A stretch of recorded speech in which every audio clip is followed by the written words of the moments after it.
happy Thanksgiving. I am so excited to be back. I wore a special holiday shirt today. It's very sparkly. So I love the shirt actually, and I wear it more than I should. It's probably a New Year's shirt, I'm going to say, but I have worn it on Halloween. I have worn it on Thanksgiving now. I fully intend to wear it around Christmas. I think it's the only shirt I own that has sequins on it.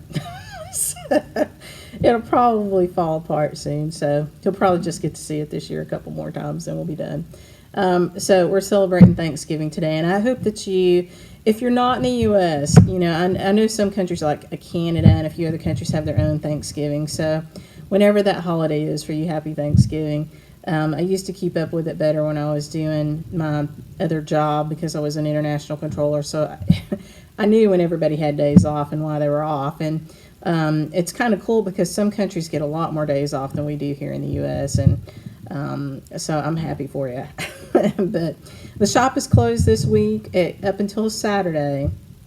We're definitely taking some downtime and giving folks in the shop a chance to spend time with their families and me as well, and also give me a chance to catch up on some things. And we will be doing some Black Friday, Cyber Monday sales, and they'll probably go through the whole weekend. And what we're doing with that is it's not just a blanket sale. It's really specific things that we have a lot of inventory on, and we're going to put some pretty good reductions on prices. And so you'll see you'll just have to look. And so I've got a pretty good list of things I'm going to put out there, but it won't be huge number of things because it's really things that we've got an overstock on. And make sure you do read the newsletter that comes out around this time, because there is a little thank you in there for you. So and I know I say it, and I hope you believe me. We really are very appreciative of you as our customers, and you as our friends, and you as our designers, and you as our other shop owner friends. We just appreciate all the support and all the love that you give us here at Sassy Jacks. We're going to grow up to be a great shop one day. We're getting there. We're doing our best. And so, anyway, I appreciate you loving on us. Thank you very much for that. Today is going to be just a fun little walk through some beautiful samplers. We're going to spend time on samplers. Some of the samplers from the Sassafras Samplers collection, which, if you don't know, Sassafras Samplers is the line of reproduction samplers that we do here from Sassy Jack. So I've said this maybe before, but I never bought an antique sampler until I knew imminently that I was going to open this shop, because it was my decision that we would only own things that we could share. And there's only one and maybe two samplers in my collection that I'm not sure we'll reproduce, just because they are just tons of embroidery, freehand embroidery versus any kind of charted stitching. And I know that's a struggle for people, but we may do it. One of them was my birthday sampler from last year, and it was this gorgeous lion, which I didn't bring it in today, but I'll bring it in to you and show it to you sometime, because I'm a Leo, if you can't tell from the hair. Looks like a lion's mane sometimes. So anyway, so we do own some really beautiful samplers, and on top of that, we are super lucky to be friends of people who have owned beautiful samplers, who do own beautiful samplers, and who have reproduced beautiful samplers, and model stitchers who have very, very generously loaned us their models. So we just have it's a great place to be here, and it's really fun to be here when the shop is closed, or when you're one of only 2 or 3 people in here, because you really can spend some time and enjoy these beautiful works of art. And so I wanted to take some time with you guys who can't really travel here, and even those of you who do travel here and it's not quiet enough for you to really spend a lot of time and enjoy the sampler. So I want to show you some fun things. I'm going to start with a Hands Across the Sea sampler, and this is Jane Banister. And the reason I'm going to show you Jane today, she's relatively new. I think she came out, it's around a year ago. She's beautiful, and a lot of you have stitched her or are stitching her, And she's got some neat kitty cats on it. That's all. It's hard for me not to look over at her because she's got some really neat kitty cats. What we have for Jane is a model, and the model has to go back home soon, probably in January. So we're going to love on Jane a little bit while she's still here, and then she's going to go back to her model stitcher, because that's the agreement, is that they travel about for a little while, and then they get to go home to the woman or the man who stitched them so that they can be loved on at home. So I'm going to show you Jane Bannister first. She's just really beautiful. And Jane is just a lot of motifs. I'll step back so you can see the whole thing.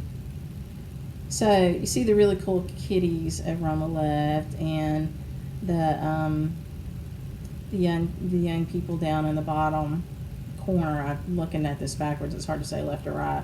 But got beautiful motifs. I'm going to get it up closer for you now.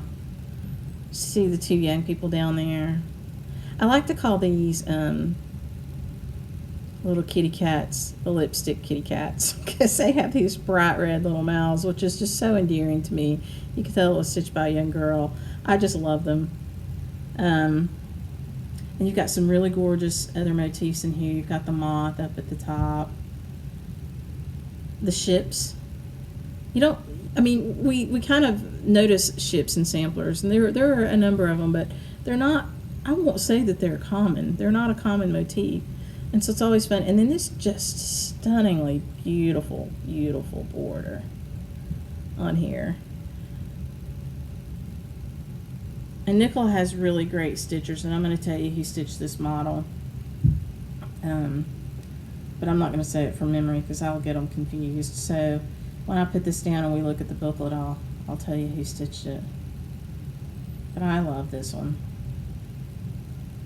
And this is a really pretty fabric. I will tell you that this sampler would be really pretty stitched on Wild Honey, on 37 count Wild Honey from Legacy Linen, or if you wanted to go a little bit more neutral, on Corn Tassel. Wild Honey brings some warmth to this, which is really nice.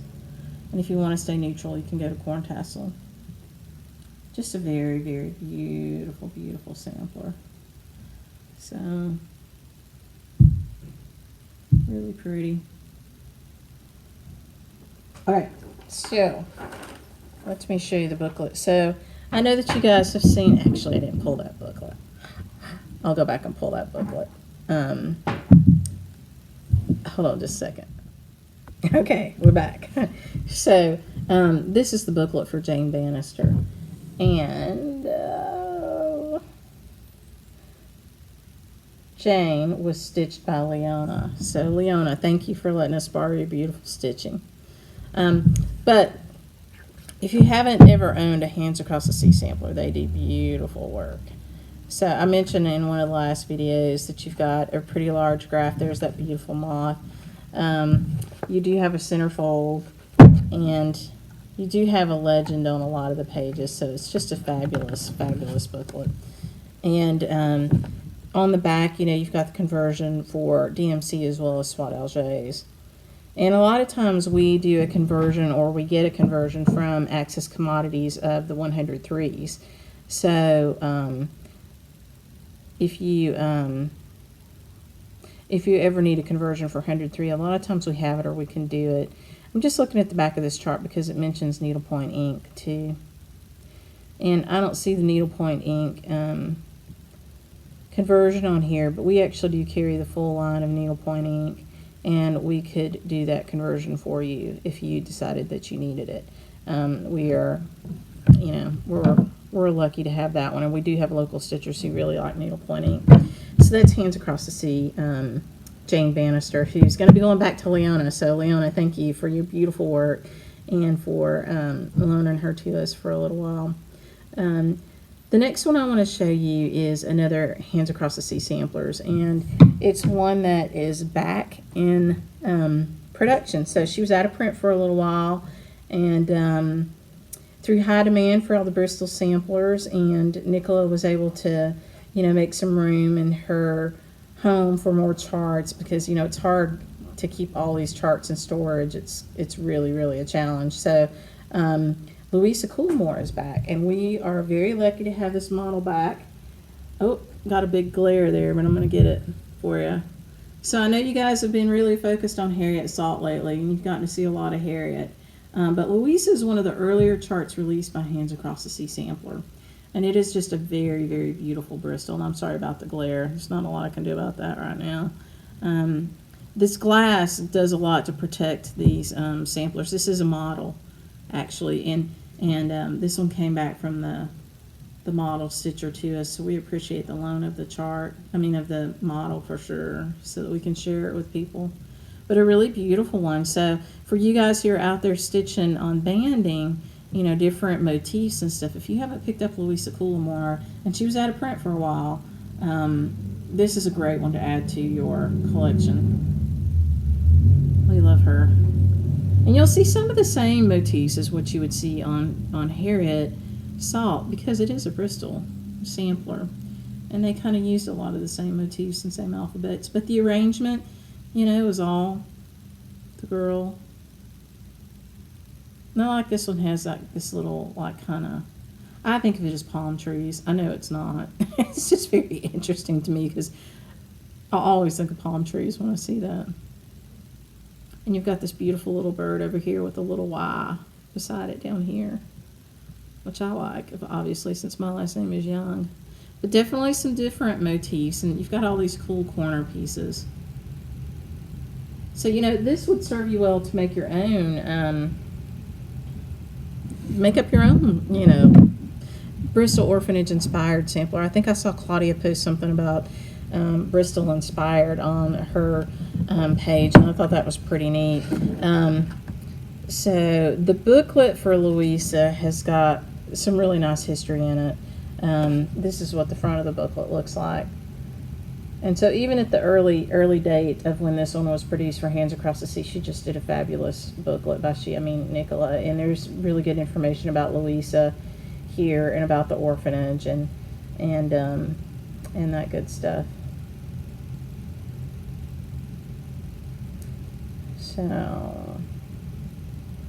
So the model that I showed you was stitched with Gloriana, which we actually don't carry here at Sassy Jacks. We're thinking about bringing it in, but it's kind of hard to get sometimes. And so, honestly, I get a little frustrated with how hard it is to get some things. And so I didn't want to add one more item to my list. So we brought in Dinky Dyes, and they're a great overdyed substitute. They do really beautiful overdyes. You could also do this in Soie d'Alger, obviously, and just pick kind of your favorite red for this. Okay. Back. Sorry about that. Had a little interruption. I'm going to show you Louisa again. And this model was stitched by Jacqueline Morris. So thank you, Jacqueline, for loaning us your beautiful work again. But as I was saying, you could stitch this in any red of your color. Just a really pretty deep red. You can't see much variegation in this one. So you could easily do it in a solid color. I will tell you, if you wanted to use DMCs, that there's a beautiful variegated red DMC that would just be stunning with this. It's the one that I gave out in class, and I will insert that number. I don't want to say it wrong. It's either 115 or 119, but I'll insert that number on the screen at the end of the video so you can see that. So a great booklet, great history from Louisa Coulimore. And then the next one that I would like to show you is from the Sassafras Samplers collection. And it's actually the first reproduction chart that we put out there. And we did this originally, it's AC Bluebird Quaker. And we did it originally as a chapter club, and we had over 100 people that subscribed to the chapter club, and we did it in partnership with Susan Greening Davis. And then we recharted it. We actually did rechart it. And we issued it in a really beautiful booklet. And so if you've not seen our booklets, I'll give you a walkthrough of this. So it's got some really cool history of Ackworth. I've been there a couple of times, and of a very similar sampler in the Fitzwilliam Museum. And we do really good charting as well. We've got that center page, which I think is really nice for you to see what the whole sampler looks like. And then, we have you can see these two squirrels on the back. That's our sampler motif for Sassafras Samplers, is these two squirrels with this really cool little branch and the acorn. And we had an artist do it for us, who I think might be local, which I didn't realize was local at the time, but we saw some of her work, and we had to hunt for her and ask her if she would do one for us. And so she agreed to do it, and so we just love them. So they're two little squirrels, and they hold a little sampler between them, and then they've got a little tree coming up with a little acorn. So that's the booklet for AC Bluebird. Let me show you the sampler. And this is the antique. So what you've seen with Louisa and Jane were models, but this is actually the antique. And so you can see these blue selvage lines on the side. That's kind of neat because it helps you to, well, A, you know that these girls used every little bit of available space. They stitched right up to the border. It also can help you date the sampler if you were trying to do that based on, you know, the width of the loom. I'm not sure it's a perfect indicator. But for this one, we just wanted to show you the edge. And so my friend Susan Greening Davis attached this. She actually did the hem stitching on the linen behind it and attached it to that for us. And then we put the whole thing in a frame. So you can see what we call it AC Bluebird. It's got that really pretty bluebird up here. This is the one that we named it after. Now what you'll notice about this one is that it doesn't have a stitcher's name in it. It doesn't have the child's name that stitched it. And it's very nicely spatially done. Like all of the motifs are really nicely put together, and they're, you know, a decent distance from each other. You've got the ones that are side to side all the way around the border, and then you've got the ones in the middle, and you do have some half motifs even kind of in the middle, like here. And so what they were doing, and this is an Ackworth sampler, what they were doing with these half motifs is they're mirror images. So if you had half of it, you can do the full motif. And so this, we believe, and I showed it to the curator at Ackworth School, and I also showed it to another person whose name escapes me right now. It'll come to me, it's in the book, who wrote a great couple of books on Ackworth Quaker samplers, especially Carol Humphreys. And she also thought that this was an Ackworth, even though it doesn't have a name or a date. We think this was a teaching example, and we think it was done by a little bit older girl, and that's why it's so spatially correct. And the stitching on this is just stunning. And you know what you can't see probably on your screen are the little letters and the numbers that are spaced all throughout here. And so they actually work around the sampler. And, you know, some of them are turned even as you're on the edges. A few of them are. And others are just spread throughout here. Yeah, see these on the bottom are turned. But we think this was a teaching sample. We think the girl was probably between 14 and 16 that did this. And the reason, you know, that we think it was a teaching sample is because of the quality and the spatial correctness, and also the fact that it didn't have a name or a date, because she might not want to put that on there if this was her teaching sample. And so I'm going to show you the back of this one because we made a picture of the back of it before we put it in the frame. And so this is what the back looks like. And you know, you see some thread carriage, but it's nothing crazy, and it's pretty typical for that time period. But really beautiful. And this gray part is because we pieced two copies together. There.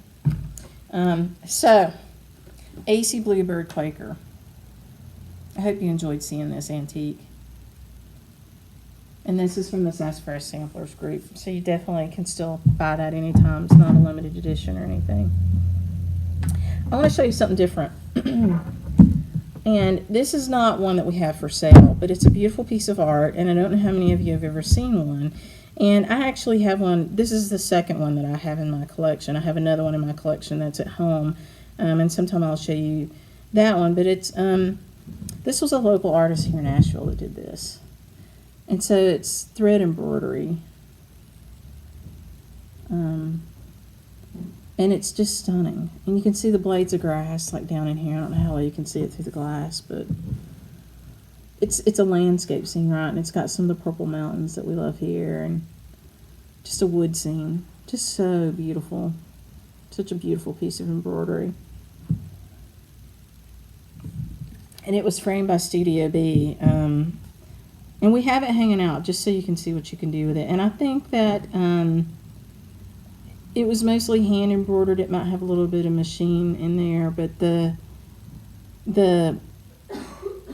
threads that are used in here are just beautiful.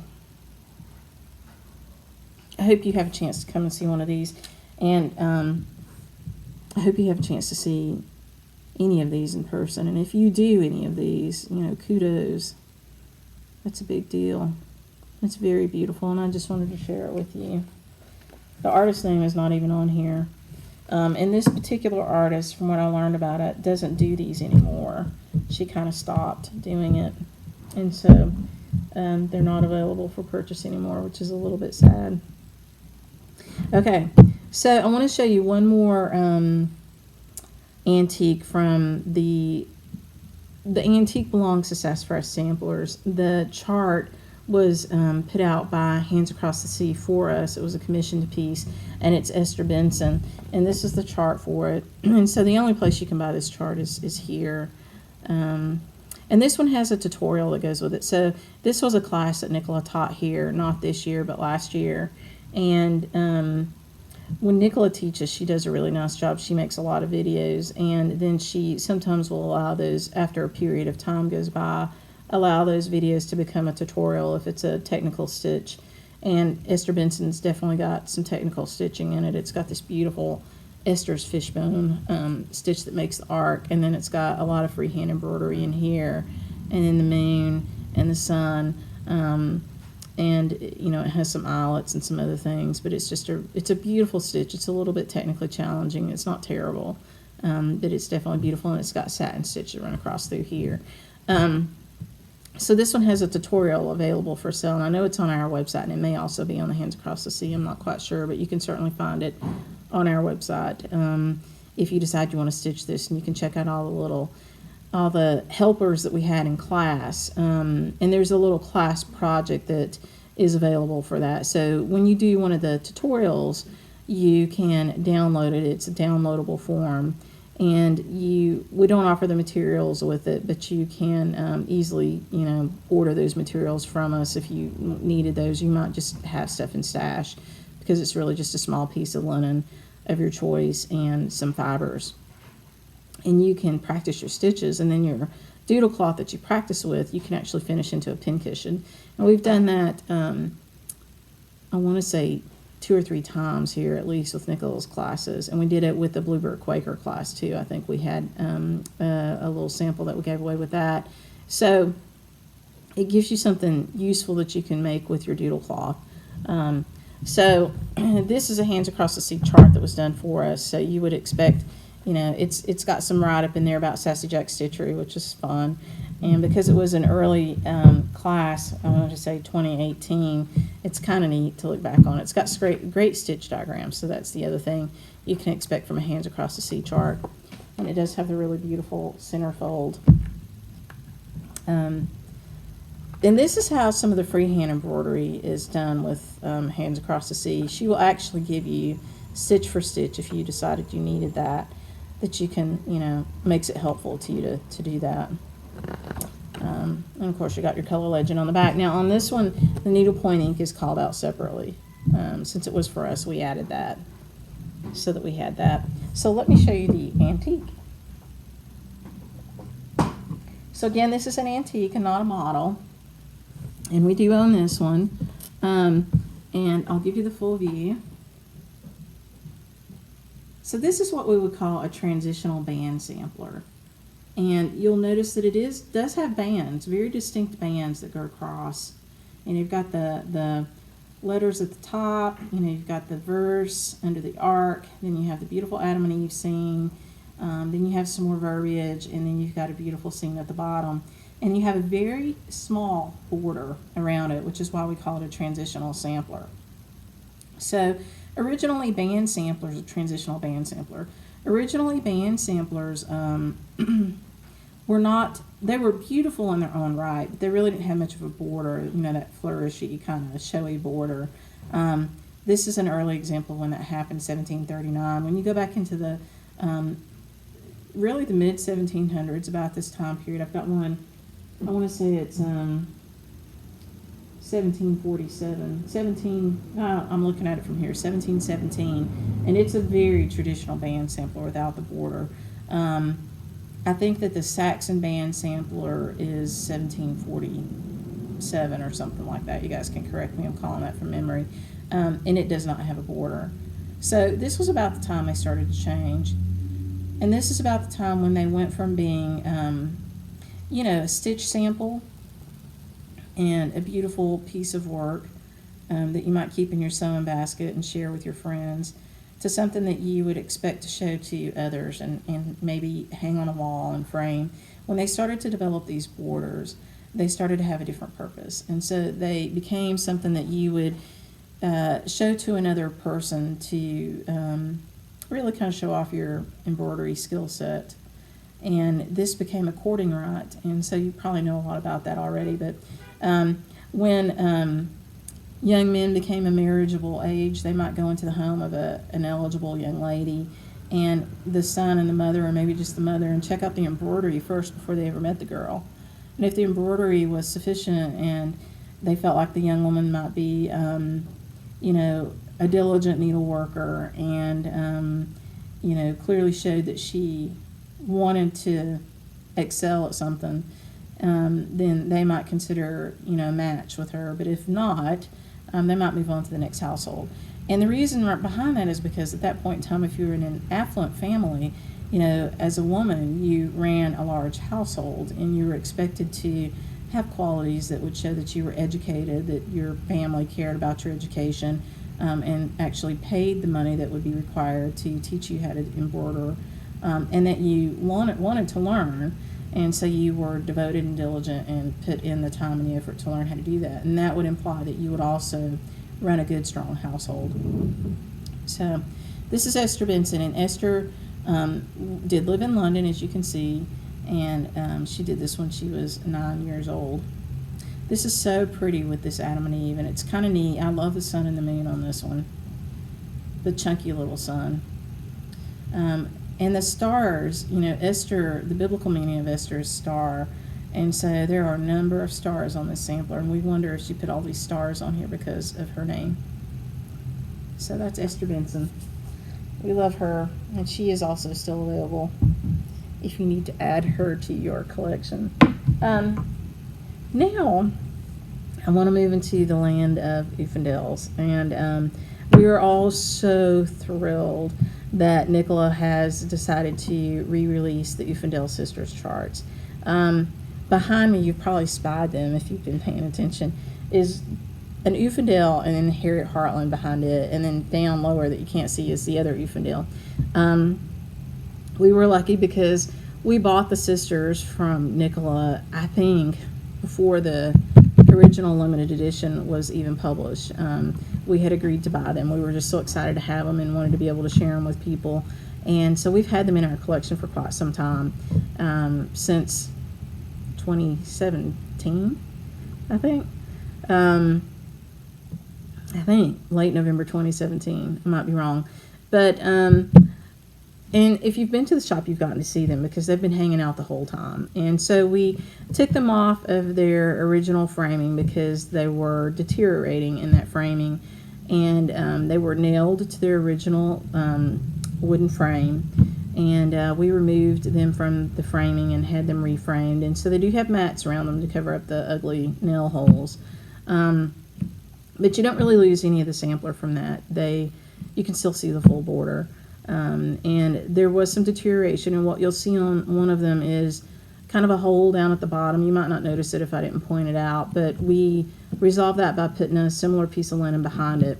Not so similar that it completely disappeared, because it's okay to see age on these samplers, but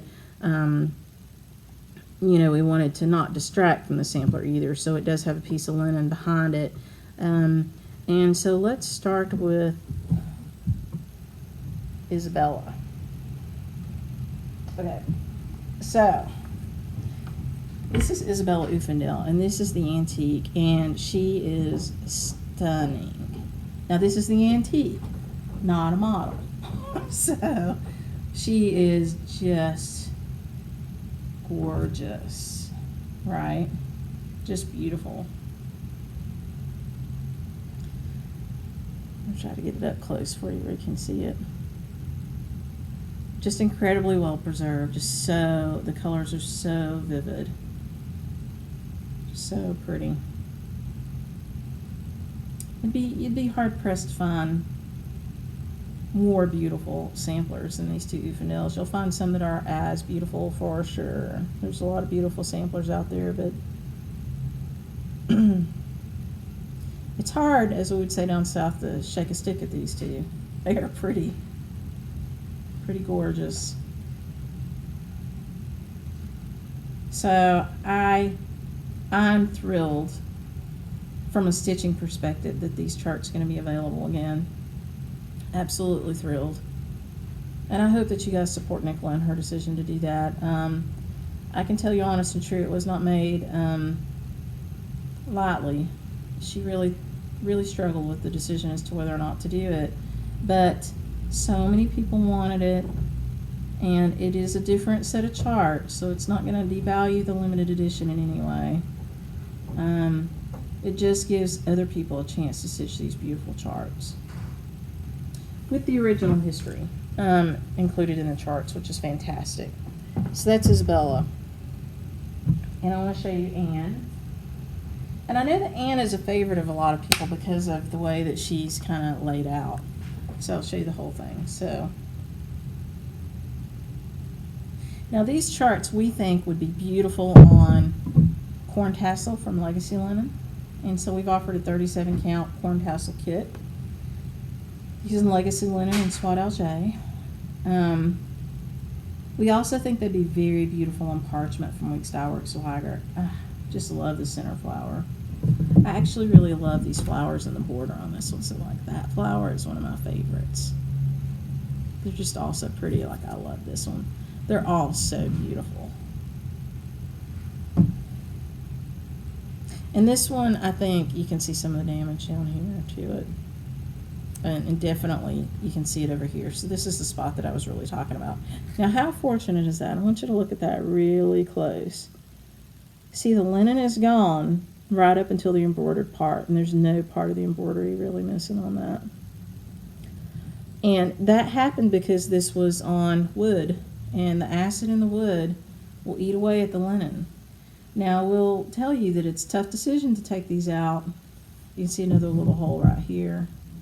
Because you might not have noticed it, but on Isabella there was a piece right here that tore on the nail when we were taking it out. Because they are fragile, for sure.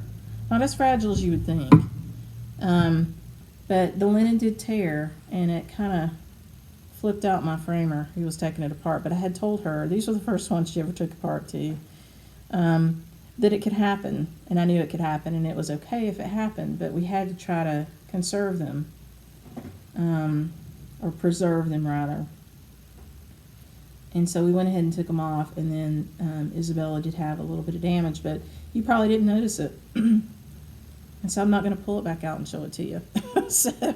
But that's just one of the things you have to deal with.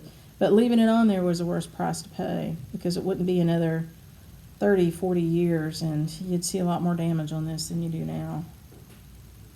But it's just, again, incredibly beautiful. And if you're not ready to commit to the whole chart, you know, think about the cards, because Hands Across the Sea have done some beautiful cards. And on the back of the Uffindell Sisters cards is a little bit of the charting. So you can stitch like one of the motifs. I know one of them has a basket on the back, and just really beautiful. And we've got some smalls that have been finished by friends that have loaned them to us that we have in our display case using the charts on the back of those cards, and they're just gorgeous.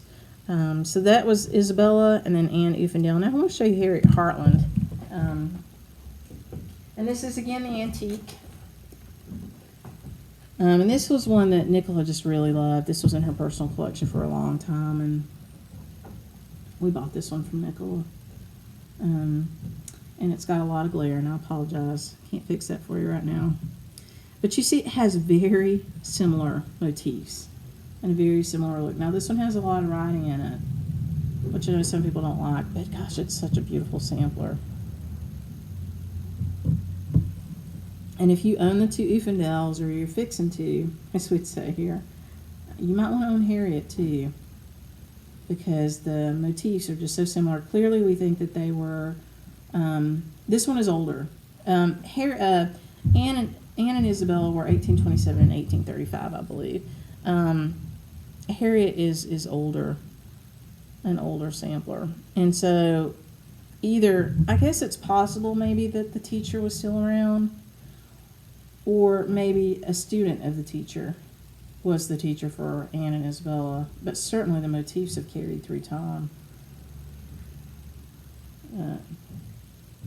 The trees are just so pretty. And again, this is the antique, so look at how incredibly vivid this is. Wish I could get all the glare out.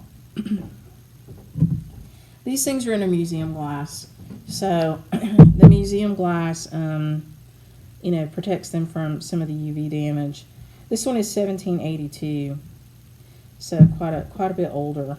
And this was Hariet Hartland. And it's just a beauty. We love it. So that was my walkthrough sampler land that I had for you. I want to show you one other thing that a friend gave me this week. So we do all-day stitches on 4th and 5th Fridays, and we won't be doing it on 5th Friday this month because it's the day after Thanksgiving, and we are going to be closed that day because the last time I was open on Black Friday, we had like no customers. You guys were out doing your Christmas shopping, which is totally okay. So again, I will mention that we are doing online sales this weekend. So Black Friday through Cyber Monday. We'll have a lot of online sales on things that we just have a lot of inventory on, but they are really kind of beautiful things, so you might want to check that out. But my friend Judy Lane made this for me as a Christmas gift. This is, of course we're going to keep in the shop, but it was actually a Christmas gift, and I love how she put the little bell on there. I love it. I just thought you'd enjoy seeing this, so thank you, Judy. I appreciate that. It's a beauty. So that's all I had for you today. I just wanted to share those things with you, and I hope you enjoyed it. And let me just say, I should have said this at the beginning. I was thinking about it and I forgot. Thank you so much for all the really nice comments that you make. I do try to read them all. I don't always get them read right after the video, so sometimes you'll see me like it, quite a bit later. I'll get back to it, and life just gets busy here in the shop. But I do always get all of them read, and I appreciate all of them. And I really like the person that said live long and prosper. That was pretty cool, because I did mention in my last video I'm a pretty hardcore Trekkie. So thanks for that. And, thanks for liking the station and for subscribing to it. And, like I said in the beginning, just for all the love that you give us. And I hope you do have a wonderful holiday season, Thanksgiving and Christmas and Hanukkah and, New Year's, and be safe at New Year's. That's amateur night, so make sure that you're stay safe. I always stay home on New Year's Eve, just because.